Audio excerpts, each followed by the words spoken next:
اعوذ باللہ من الشیطان الرجیم، بسم اللہ الرحمن الرحیم۔ ہارون رشید کا وزیر اصمی شکار پر تھا۔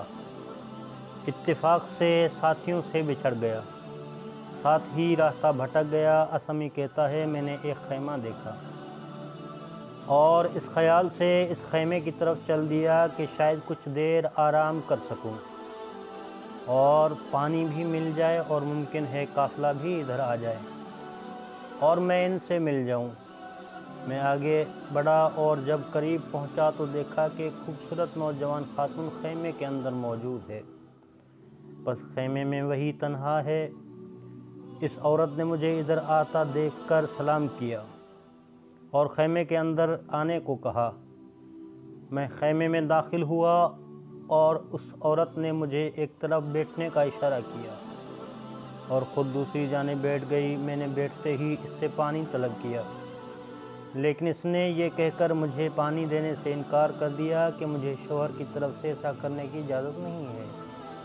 میں معذرت خواہ ہوں، ہاں البتہ میرے پاس اپنے لیے تھوڑا سا دودھ موجود ہے، وہ آپ کو دے سکتی ہوں۔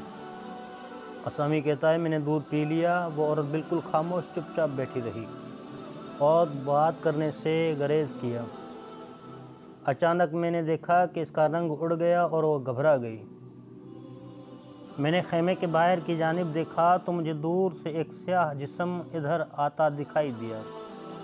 وہ عورت بولی وہ میرے شوہر آ گئے ہیں، وہ پانی جو اس نے مجھے نہیں دیا تھا اٹھا کر باہر کی طرف لپکی اور میری نظریں اسی جانب لگ گئی کہ میں نے دیکھا کہ ایک اونٹ آ کر خیمے کے نزدیک بیٹھا، جس پر ایک سیاہ رنگ بد شکل بے ترتیب لباس پہنے ہوئے سوار تھا۔ وہ عورت آگے بڑھی اور اس کو اونٹ سے اتارا اور پھر فوری طور پر اس کے سر اور چہرے اور پیروں کو اسی پانی سے دھویا اور انتہائی احترام کے ساتھ اسے خیمے کے اندر لے آئی۔ اب میرے سامنے ایک انتہائی بد اخلاق سیاہ رنگ بوڑھا شخص تھا، جس نے میری کوئی خاص پرواہ نہیں کی اور تیز لہجے کے ساتھ سختی سے اس عورت کے ساتھ پیش آیا۔ اصمی کہتا ہے اس شخص کی بد اخلاقی اس قدر ناقابل برداشت تھی، اس کا رویہ اتنا برا محسوس ہوا کہ میں وہاں سے اٹھ کھڑا ہوا اور میں نے اس خیمے کے اندر بیٹھنے سے باہر دھوپ میں ٹھہرنے کو ترجیح دی۔ بالآخر میں خیمے سے باہر نکل آیا۔ اس شخص کو میری کوئی پرواہ نہیں ہوئی، البتہ وہ عورت مجھے باہر چھوڑنے کے لیے میرے ساتھ آ گئی۔ میں عورت سے مخاطب ہوا اور خاتون مجھے تعجب ہے کہ آپ ایک خوبرو جوان عورت ہونے کے باوجود اس بد اخلاق بوڑھے کے ساتھ گزر بسر کر رہی ہیں۔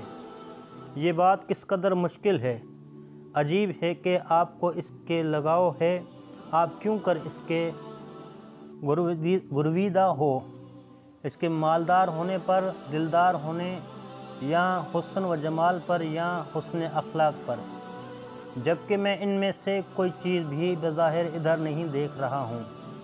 میں نے دیکھا کہ یکدم اس خاتون کا رنگ پھر سے اڑ گیا۔ وہ گھبراتے ہوئے بولی اصمی مجھے آپ سے یہ سن کر اور یہ سوالات کرنے پر تعجب ہو رہا ہے، مجھے یہ باتیں آپ سے بعید محسوس ہوتی ہیں۔ آپ اور یہ باتیں، میں یہ کبھی سوچ بھی نہیں سکتی کہ آپ وزیر ہو کر اس قسم کی باتیں کر کے چغل خوری کریں اور مجھے میرے شوہر سے بدگمان کریں اور میرے شوہر سے مجھے بد دل کریں۔ پھر اس نے کہا اے اصمی، کیا آپ کو معلوم ہے کہ میں یہ سارا کچھ کیوں کرتی ہوں؟ میں نے حضرت رسول خدا صلی اللہ علیہ وآلہ وسلم کا فرمان سنا ہے اور اس پر عمل کرنا چاہتی ہوں۔ آپ نے فرمایا ایمان کا نصف حصہ صبر اور نصف حصہ شکر ہے۔ مجھے جوانی، خوبصورتی اور خوش اخلاقی کی نعمت کے بدلے اپنے رب کا شکر کرنا چاہیے، اور شکریہ یہ ہے کہ اپنے شوہر کی خدمت و تابعداری کروں تاکہ میرا ایمان مکمل ہو اور میں اپنے شوہر کی بد اخلاقی برداشت کرنے پر صبر کرتی رہوں۔ دنیا کا وقت گزر جاتا ہے، میری آرزو ہے کہ کامل ایمان کے ساتھ اس دنیا سے جاؤں۔